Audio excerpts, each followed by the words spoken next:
திருச்சி ஸ்ரீரங்கம் அரங்கநாதர் கோவிலில் வைகுண்ட ஏகாதசி விழாவின் பகல் 10 2ஆம் நாள் விழா மற்றும் புத்தாண்டையொட்டி முத்துப்பாண்டியன் கொண்டை அலங்காரத்தில் எழுந்தருளி நம்பெருமாள் பக்தர்களுக்கு அருள் பாலித்து வருகிறார். அந்த காட்சிகளை பார்க்கலாம்.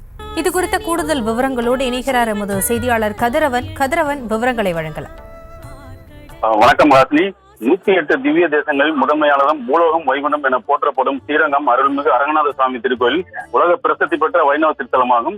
இங்கு ஆண்டு முழுவதும் திருவிழாக்கள் என்றாலும் கூட ஆண்டுக்கு ஒரு முறை கொண்டாடப்படக்கூடிய வைகுண்ட ஏகாதசி திருவிழா உலக பிரசித்தி பெற்றதாகும். இத்தகைய சிறப்புமிக்க வைகுண்ட ஏகாதசி திருவிழா திருநெடுந்தாண்டவத்துடன் நேற்றைய முன்தினம் தொடங்கியது.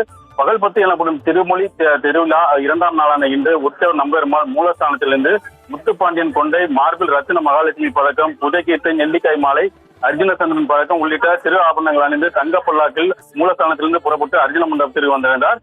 தொடர்ந்து அரையர்கள் நம்பெருமாள் முன் நின்று 4000 திவ்ய பிரபந்த தமிழ் பாடல்களை அபிநயம் மற்றும் இசையுடன் பாடுவார்கள். இரவு 7 மணிக்கு மேல் அர்ஜுன மண்டபத்தில் இருந்து நம்பெருமாள் புறப்பட்டு இரவு 9:45 மணிக்கு மூலஸ்தானம் சென்றடைவார். இதேபோல் பகல் 10 ஒவ்வொரு நாளும் உற்சவர் நம்பெருமாள் வெவ்வேறு அலங்காரத்தில் எழுந்தருளி அர்ஜுன மண்டபத்தில் எழுந்தருளி பக்தர்களுக்கு சேவை சாதிப்பார்.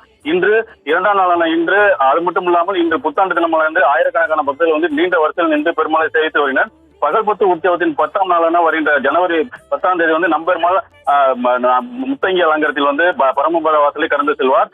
இதில் 3 லட்சத்திற்கும் மேலான பக்தர்கள் கலந்து கொள்வார்கள். இதையொட்டி நம்பெருமாள் ரத்தின அங்கி அணிந்து பக்தர்களுக்கு அல்பாளித்து சொர்க்கவாசல் திறப்பு நிகழ்ச்சியில் கலந்து கொள்வார்கள். மேலும் புத்தாண்டு தினமான இன்று அதிகாலையில் இருந்து ஆயிரக்கணக்கான பக்தர்கள் நீண்ட வரிசையில் நின்று தற்போது சாமி தரிசனம் செய்து கொண்டனர். ராசினி,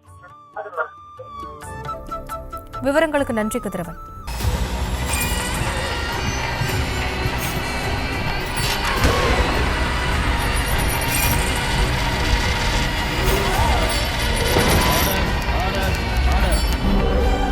நிகழ்தகவு குற்றங்களின் மறுபரிமாணம் நாள்தோறும் இரவு 10 மணிக்கு இணைந்திருங்கள் நமது நியூஸ் தமிழ் தொலைக்காட்சியோடு.